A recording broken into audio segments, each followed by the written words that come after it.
পাট ক্ষেতের দৃশ্য দেখতে পাচ্ছ।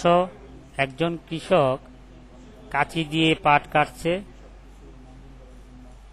পাট গাছগুলিকে কেটে একসাথে করে আটি আকারে বাঁধা হয়।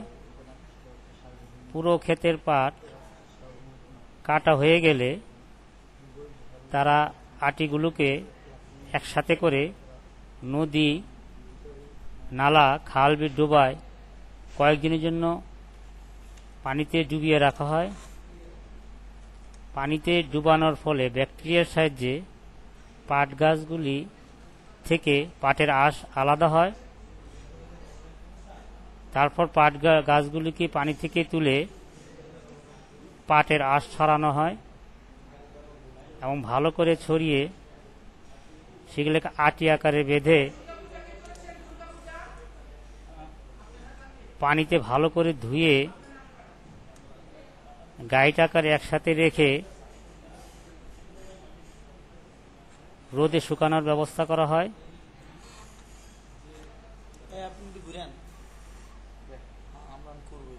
কয়েকদিন রোদে শুকিয়ে সেই পাটের আঁশগুলোকে একসাথে করে গাইট আকারে বেঁধে রেখে দেওয়া হয়।